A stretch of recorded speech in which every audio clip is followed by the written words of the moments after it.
हमारे YouTube channel में स्वागत है। बच्चों, मेरा नाम भोलेनाथ शुक्ला है और मैं आपके सामने कक्षा 11 की गणित विषय के साथ सामने हूं। तो हम आज जो पहला चैप्टर हमारा है समुच्चय, ये शुरू करने वाले हैं, ठीक है। और एक चैप्टर से लेकर के और सारे चैप्टर धीरे धीरे हम अपने चैनल पर अपलोड करेंगे। तो सबसे पहले हम देखते हैं कि समुच्चय क्या है। तो हम सभी जानते हैं कि सुपरिभाषित वस्तुओं का संग्रह समुच्चय कहलाता है। यहाँ परिभाषा लिखा हुआ है। अब ये तो आपको किताबों में भी लिखा मिल जाएगा कि सुपरिभाषित वस्तुओं का संग्रह, ठीक है।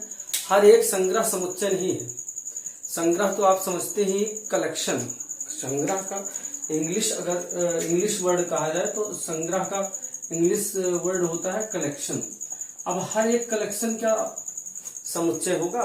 नहीं, केवल वेल डिफाइंड कलेक्शन से ही सेट होगा। वेल डिफाइंड मीन्स जिसमें, वेल डिफाइंड उसे कहा जाता है जिसमें किसी के मतभेद न हो, अर्थात सभी के मत एक हों, चाहे वह मतलब कोई कह लीजिए कि किसी भी देश का हो, किसी भी जिले का हो और किसी कहीं का भी हो, जिसमें हर एक लोगों के मत एक हो, ऐसी चीजों को हम सुपरिभाषित संग्रह करते हैं। जैसे कि सप्ताह के दिनों के नाम, अगर आपसे पूछा जाए तो आप भी वही बताएंगे कि सप्ताह के दिनों के नाम रविवार, सोमवार, मंगलवार, या फिर इंग्लिश में पूछा जाएगा तो हर लोग यही बताएंगे कि संडे, मंडे से लेकर के और सैटरडे तक, ठीक है। तो ये चीज सुपरिभाषित है। या फिर कहा जाए प्राकृतिक संख्याओं का संग्रह, प्राकृतिक संख्याओं का संग्रह। तो प्राकृतिक संख्याएं जो भी लोग जानते हैं वो सारे लोग, चाहे हम कहीं के भी रहने वाले हों, हमारे पर्टिकुलर किसी स्थान पर रहने से उस पर कोई फर्क नहीं पड़ेगा कि मतलब प्राकृतिक संख्याएं कहाँ से शुरू होती हैं। अगर आपको पता हो तो प्राकृतिक संख्याएं सभी गिनी जाने वाली संख्याओं को कहा जाता है। तो निश्चित रूप से सारे लोगों के आंसर यही आएंगे कि 1, 2, 3, 4 एंड सो ऑन, ऐसे सारी संख्याएं आ जाएंगी। या फिर कहा जाए अंग्रेजी वर्णमाला के लेटर्स जो होते हैं, अंग्रेजी वर्णमाला के अक्षरों का संग्रह। तो ये संग्रह भी क्या होगा?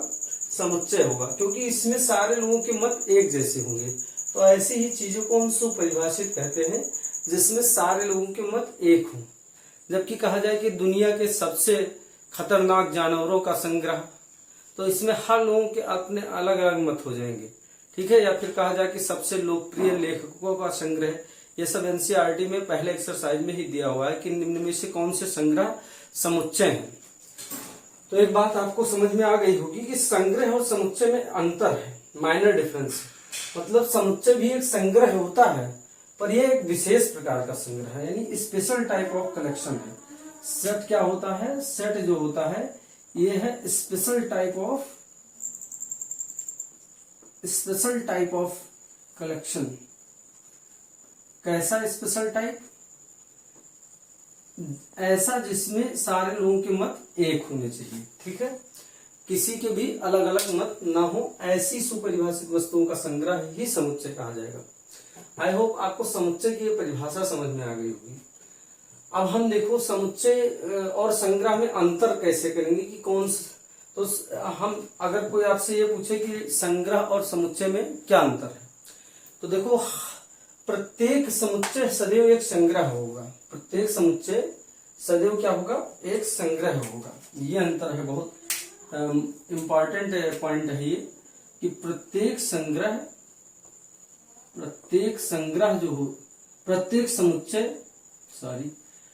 समुच्चय जो होता है सदैव एक संग्रह है, सदैव एक संग्रह है, कलेक्शन है। परंतु प्रत्येक संग्रह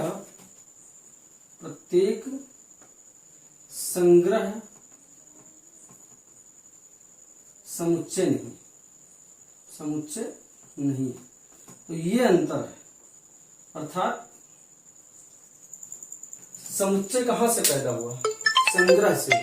समुच्चय कहां से पैदा हुआ है? संग्रह से।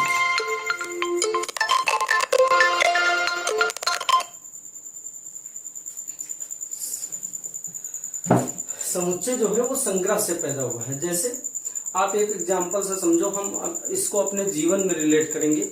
जैसे आप देखते हो कि मान लो मिट्टी है, अब मिट्टी से ईंट भी बना है, और मिट्टी से ही देखो मतलब जो घड़े होते हैं मिट्टी के वो भी मिट्टी से बनते हैं। ऐसे आप मिट्टी से बर्तन भी बनते हैं। लेकिन अब मिट्टी के अंदर कुछ खास क्वालिटी आ गई, यानी कुछ प्रोसेस से जब उसे गुजारा गया, यानी कुछ प्रक्रिया से जब उसे गुजरना पड़ा, तब उसका नाम ईंटा पड़ा। उसके लिए अलग प्रक्रिया है। ऐसे ही वही मिट्टी जब कुम्हार ने उसको मतलब घड़ा बनाया, पकाया, तो उसका उसी मिट्टी का नाम क्या पड़ गया? घड़ा पड़ गया। तो यानी कि ऐसा संग्रह जो सुपरिभाषित होगा उसे हम समुच्चय कहेंगे। प्रत्येक संग्रह को हम समुच्चय नहीं कहेंगे। तो समुच्चय को जनरली हम अंग्रेजी वर्णमाला के कैपिटल लेटर्स से निरूपित करते हैं। जो अंग्रेजी वर्णमाला होती है इसके कैपिटल लेटर्स से समुच्चय के सेट्स को हम निरूपित करते हैं। यानी कि ए बी सी और ऐसे ऐसे X Y Z capital letter से इसको निरूपित किया जाता है। इस बात का विशेष ध्यान रखना। और समुच्चय के अवयवों को हम स्मॉल लेटर से निरूपित करते हैं। जैसे कि कहा जाए कि अंग्रेजी वर्णमाला के स्वरों का समुच्चय अगर कहा जाए और इसे हम ए से निरूपित करें तो इसमें क्या क्या चीजें आएंगी? A B C D A E I O U, ये 5 ही स्वर होते हैं। अब ये संग्रह क्या है? सुपरिभाषित है। अर्थात हर व्यक्ति का मतलब हर व्यक्ति के लिए अंग्रेजी वर्णमाला में 5 जो स्वर होते हैं वो ए ई आई ओ यू ही होंगे। इसके अलावा और कोई दूसरा नहीं हो सकता है। तो इसी चीज को हम सुपरिभाषित कहते हैं। यानी ये संग्रह हमारा क्या है? समुच्चय है। अब समुच्चय के लिखने की 2 विधियां होती हैं। समुच्चय को निरूपित करने की 2 विधियां होती हैं। पहले विधि का नाम है रोस्टर विधि या सूची विधि। इसे रोस्टर फॉर्म और टेबुलर फॉर्म कहते हैं। तो इसमें हम क्या करते हैं कि समुच्चय के प्रत्येक अवयव को लिखा जाता है। इसमें समुच्चय का प्रत्येक अवयव मझले कोष्ठक के अंदर कामा लगा लगा के लिखा जाता है। ठीक है। तो जैसे यहाँ हमने प्राकृतिक संख्याओं का समुच्चय लिखा है, तो प्राकृतिक संख्याओं के समुच्चय को हम रोस्टर विधि में कैसे लिखेंगे? सबसे पहले मंझला कोष्ठक लगाएंगे, फिर प्राकृतिक संख्याएं 1 2 3 4 ऐसे एंड सो ऑन, मतलब इसका कोई अंत नहीं होता है। तो ऐसे ये विधि जो है वो क्या कहलाएगी? समुच्चय रोस्टर विधि। ऐसे यहाँ पे हमने मतलब अंग्रेजी वर्णमाला के स्वरों का जो समुच्चय लिखा है उसमें हमने क्या किया कि प्रत्येक अवयव को किसमें लिखा? मझले कोष्ठक के अंदर कामा लगा के लिखा हुआ है। तो ये विधि क्या है? इसको हम रोस्टर विधि कहते हैं। ठीक है। समुच्चय के लिखने की ये विधि रोस्टर विधि कहलाती है, या इसी को सूची विधि कहते हैं, जिसमें प्रत्येक अवयव लिखे जाते हैं। और समुच्चय निर्माण विधि क्या है? यह समुच्चय के लिखने की वह विधि है जिसमें हम प्रत्येक अवयव न लिखकर बल्कि मतलब इसमें हम एक वेरिएबल की एंट्री कर देते हैं और फिर उस वेरिएबल के बारे में क्वालिटी बता देते हैं। इसमें हम समुच्चय के प्रत्येक अवयव को न लिखकर बल्कि उसके गुण को लिखते हैं कि उसके अंदर क्या प्रॉपर्टीज है। जैसे यहाँ पे लिखा गया यक्स। अब यानी यक्स का मतलब कि ऐसे चीजें आएंगी इसमें जो नेचुरल नंबर हो। X belongs to natural number. इसे ये वाला सिंबल जो होता है उसे हम बिलोंग्स टू पढ़ते हैं। बिलोंग्स टू माने कोई किसी के परिवार से होता है तो उसे हम बिलोंग्स टू बोलते हैं। जैसे कि अगर कहा जाए वन नेचुरल नंबर है कि नहीं, तो 1 क्योंकि नेचुरल नंबर में पाया जाता है तो हम ऐसे लिखेंगे 1 बिलोंग्स टू नेचुरल नंबर। अब कहा जाए -2 नेचुरल नंबर में आता है कि नहीं, तो -2 नेचुरल नंबर में नहीं आता है। तो इस बात को मैथमेटिकली हम कैसे लिखेंगे कि -2 does not belongs to natural number. तो -2 किसके परिवार का सदस्य है? -2 जो होता है वो पूर्णांक में पाया जाता है, तो -2 बिलोंग्स टू जेड लिखा जाएगा। -2 किसके परिवार का सदस्य है? जेड, यानी पूर्णांकों का समुच्चय। देखो जो संख्याएं होती है उनको कुछ स्पेशल उनके संग्रह को, यानी संख्याओं के संग्रह को कुछ स्पेशल इंग्लिश के वर्ड्स लेटर्स से निरूपित किया जाता है, वो मैं आगे बताने वाला हूँ। तो यहाँ पे मैं हर एक टाइप की संख्याओं के समुच्चय को पर्टिकुलर जो भी स्टैंडर्ड मतलब नोटेशन दिया गया है उससे हम आपको अवगत कराएंगे और वो बुक्स में आपको मिलेगा। ठीक है, अब समुच्चय के प्रकार आ जाइए। तो समुच्चय मुख्य रूप से देखा जाए तो यहाँ पे हम जो समुच्चय का वर्गीकरण कर रहे हैं वो समुच्चय में अवयवों की संख्या के आधार पर कर रहे हैं। ठीक है, जैसे परिमित समुच्चय किसे कहा जाएगा?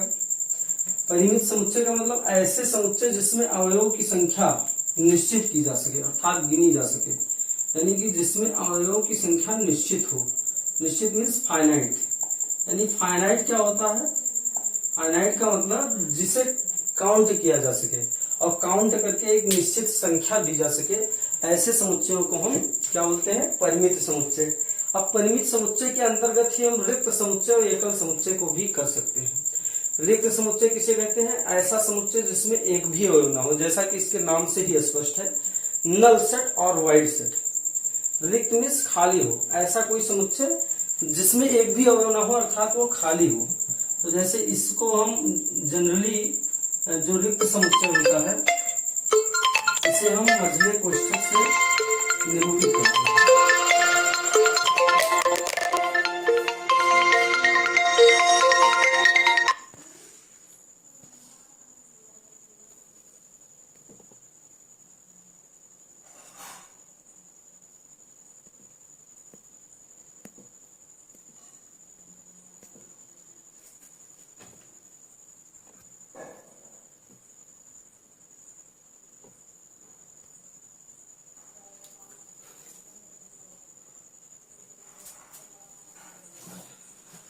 हाँ, तो मैं बता रहा था कि रिक्त समुच्चय जो होता है इसको हम मझले कोष्ठक में, ऐसे देखो, मझले कोष्ठक में कोई भी अवयव नहीं लिखना रहता है। इसमें हमने मझले कोष्ठक में कोई अवयव नहीं लिखा, इसका मतलब इसके अंदर एक भी अवयव नहीं है, तो ये कैसा समुच्चय हो जाएगा? रिक्त समुच्चय।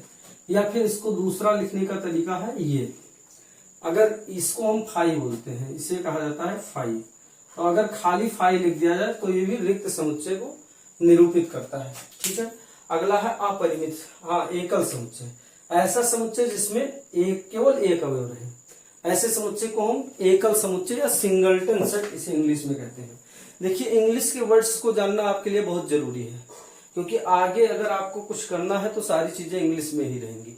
तो इसीलिए मैं जो भी टर्म्स लिखता हूँ उसका इंग्लिश भी यहाँ लिख दे रहा हूँ, क्योंकि बहुत सारे बच्चों का मेरे पास वो आया कमेंट कि आप जो वीडियो रहे उसे हिंदी में बनाइए, और ना तो मैं तो ज्यादा कंफर्टेबल फील करता हूँ इंग्लिश में बनाने में, पर ज्यादातर बच्चे हमारे जो गांव के हैं वो हिंदी मीडियम से पढ़ रहे हैं, इसलिए मैंने सोचा कि हिंदी में भी बनाते हैं। पहले हमारे चैनल पे आप जो वीडियो देखेंगे वो सारे इंग्लिश में ही हैं, पर यहाँ बच्चों की डिमांड पे हम उसे हिंदी में कर रहे हैं। तो एकल समुच्चय का एक उदाहरण देखो, अभाज्य सम अभाज्य संख्याओं का संग्रह। अगर आपसे कहा जाए सम अभाज्य संख्याओं का संग्रह, अब इसमें आपको संख्याओं के बारे में आना बहुत जरूरी है। संख्याओं के बारे में आना बहुत जरूरी है। तो सम अभाज्य संख्याएं कौन कौन सी होती हैं, आप बताओ? अभाज्य संख्याएं, सम अभाज्य संख्याओं का, समभाज्य संख्याओं का संग्रह का समुच्चय। तो समभाज्य संख्याएं आप जानते हो कि अभाज्य संख्याएं कहाँ से चालू होती हैं। ये सारी चीजें अगर आपको देखना है कि संख्याओं के बारे में, संख्या पद्धति के बारे में आपको पढ़ना हो, तो हमारे चैनल पे वीडियो पड़ा हुआ है, इसको आप अच्छे से पढ़ लीजिए, ताकि क्योंकि संख्याएं, अगर हम मैथ पढ़ रहे हैं और हमें संख्याओं के बारे में ही नहीं पता होगा तो हम मैथ आगे क्या पढ़ेंगे। इसलिए संख्या पद्धति का जानना बहुत जरूरी है। और मैंने इस पे कई 2-3 वीडियो बनाए हैं संख्या पद्धति के ऊपर केवल, वो अगर आप देखेंगे तो पूरा कॉन्सेप्ट आपका क्लियर हो जाएगा। जो भी जितने भी टाइप्स की संख्याएं होती हैं, संख्याओं का परिवार होता है, वो सारा मैंने उसमें वीडियो में कवर किया है। तो आप चैनल पे जाके उसे देख लीजिए। सम संख्याएं जो होती हैं ये 2 से शुरू होती हैं, 2, 3, 5, 7, उसके बाद 11, 13, यानी ऐसी संख्याएं जिसका केवल और केवल 2 गुणनखंड हो, अर्थात वो केवल 2 संख्याओं से ही कटे। या एक वन से और दूसरा अपने आप से, ऐसी संख्याओं को हम क्या बोलते हैं, मतलब अभाज्य संख्याएं बोलते हैं। अब हम जानते हैं कि अभाज्य सम संख्याएं, सम अभाज्य संख्या एकमात्र दो ही होता है, तो इसमें हमारा केवल एक ही अवयव आएगा, इसलिए ये वाला समुच्चय हमारा कैसा है, ये जो समुच्चय का प्रकार है वो एकल समुच्चय है। क्या है, एकल समुच्चय, क्योंकि समअभाज्य संख्याओं का समुच्चय जो आएगा इसमें केवल एक अवयव आएगा, दो। अब इसमें अवयवों की संख्या कितनी हो गई है, एक ही अवयव है, इसलिए क्या है, एकल समुच्चय है। अब देखो उसके बाद अगला टाइप होता है अपरिमित समुच्चय। अपरिमित माने जिसमें अवयवों की संख्या फाइनाइट यानी निश्चित ना की जा सके, जिसमें अवयवों की संख्या निश्चित ना की जा सके, यानी अनिश्चित हो। अवयवों की संख्या क्या होती है, इसमें अनिश्चित होती है, यानी कितने अवयव हैं ये नहीं बताया जा सकता है। तो जैसे प्राकृतिक संख्याओं का संग्रह ले लीजिए, तो प्राकृतिक संख्याओं का संग्रह क्या है, अपरिमित समुच्चय का उदाहरण है, क्योंकि ये 1 2 3 4 एंड सो ऑन एक से चालू होता है, लेकिन इसका अंत कहीं नहीं है, मतलब कोई भी सबसे बड़ी प्राकृतिक संख्या नहीं बताई जा सकती है। तो ऐसे केस में हम ये नहीं कह सकते कि इसमें कितने अवयव हैं, अगर इस सेट में हम कहें तो ये कितने अवयव है ऐसा नहीं बताया जा सकता है। ऐसे ही पूर्ण संख्याओं का समुच्चय, इसे W से प्रदर्शित किया जाता है, ये भी किसका उदाहरण है, ये भी अपरिमित समुच्चय का उदाहरण है। ऐसे पूर्णांकों का समुच्चय, परिमेय संख्याओं का समुच्चय, अपरिमेय संख्याओं का समुच्चय, ये सब अनंत है। वास्तविक संख्याओं का समुच्चय, इसमें तो अनंत अवयव हो जाते हैं, तो ये सब अपरिमित समुच्चय के उदाहरण है। अब हम कुछ विशेष प्रकार के समुच्चय को बताएंगे, जिसमें हमें एक पर्टिकुलर एक सेट के द्वारा उसका निर्धारण नहीं किया जा सकता है, उसके लिए हमें दो सेट होने चाहिए। यहाँ हम तुलनात्मक अध्ययन करेंगे, यानी कि इसके अंतर्गत हम सबसे पहले देखेंगे समतुल्य समुच्चय, फिर समान समुच्चय, और उसके बाद फिर देखेंगे, ये सारी चीजें देखने वाले हैं। कुछ विशेष प्रकार के दो समुच्चय होते हैं, तो देखिए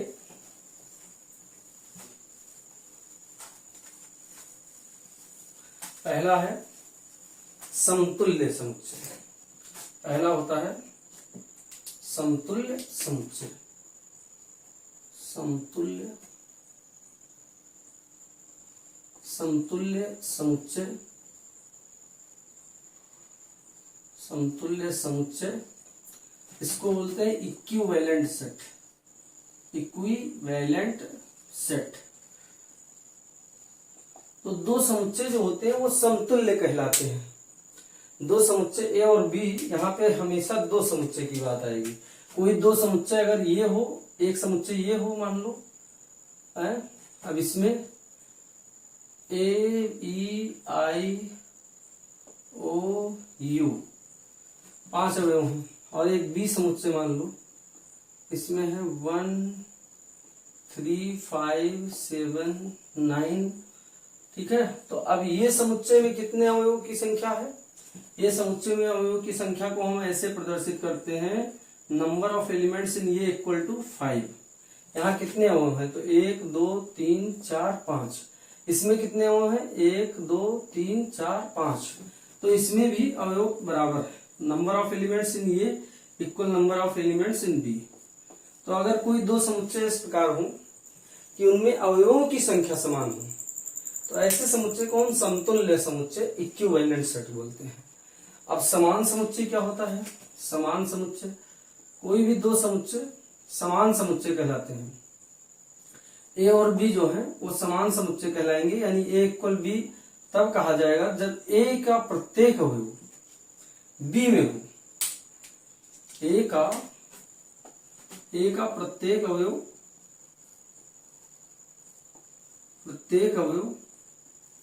बी में हो, और यही नहीं, और बी का प्रत्येक अवयव साथ ही साथ और बी का प्रत्येक अवयव ए में हो। बी का प्रत्येक अवयव ए में होना चाहिए,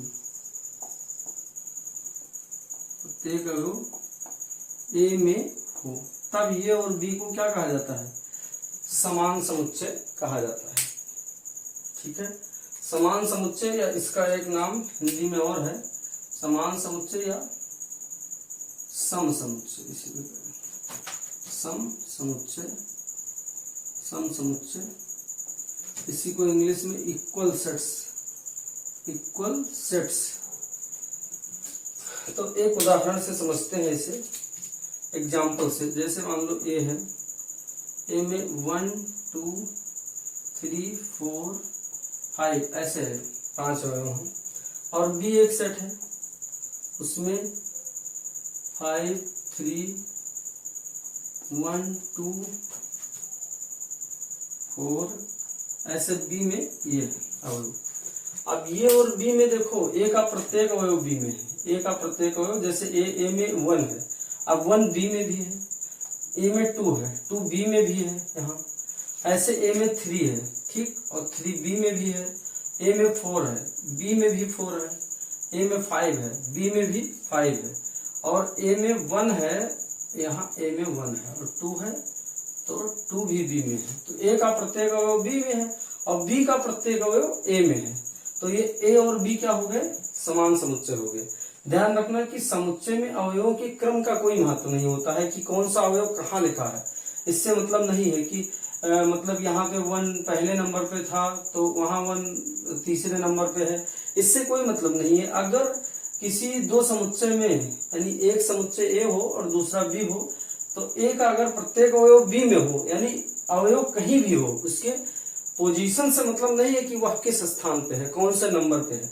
अगर ए का प्रत्येक अवयव बी में हो, बी का प्रत्येक अवयव ए में हो, तब वो ए और बी इक्वल सेट कहे जाएंगे, यानी ए इक्वल टू बी कहा जाएगा। अगर बी में या किसी ए में एक अवयव ऐसा हो गया, मान लो यहाँ 6 आ गया, ठीक है, एक अवयव आ गया जो ए में नहीं है, तो A is not equal to B होगा, यानी ए और बी बराबर नहीं होंगे। या फिर बी में कोई ऐसा अवयव आ जाए, मान लो 7 आ गया, अब जो ए में नहीं है, तो तब भी A is not equal to B होगा।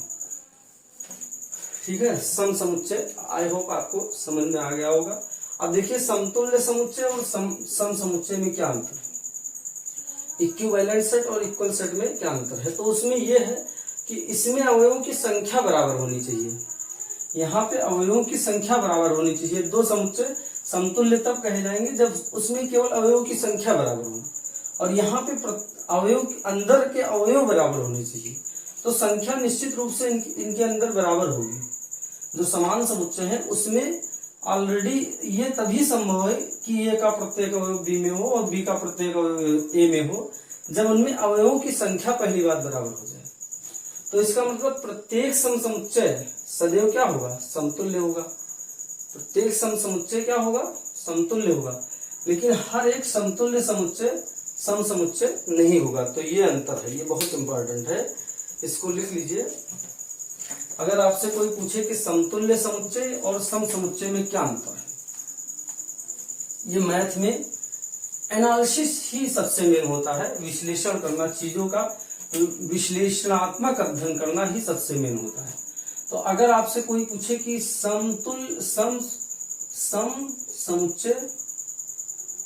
समुच्चय तथा समतुल्य समुच्चय में अंतर क्या है, आप बहुत अच्छा जवाब आपको देना है। ऐसा वैसा जवाब नहीं देना है, आपको इस तरह से स्मार्ट आंसर देना है कि प्रत्येक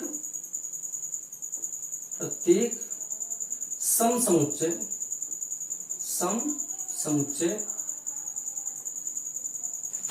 सदैव समतुल्य होता है, समतुल्य होते हैं, परंतु प्रत्येक समतुल्य समुच्चय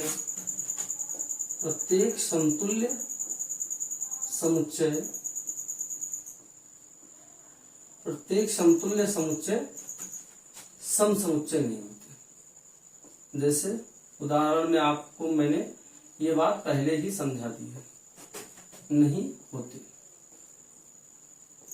ठीक है, तो अब हमने जितना यहाँ पे थ्योरी आपको कवर करा दिया है, इससे हमारा एनसीईआरटी का कम से कम 1-2 एक्सरसाइज हो जाएगा। कम से कम इसमें 2 एक्सरसाइज तो आराम से हो जाएगा।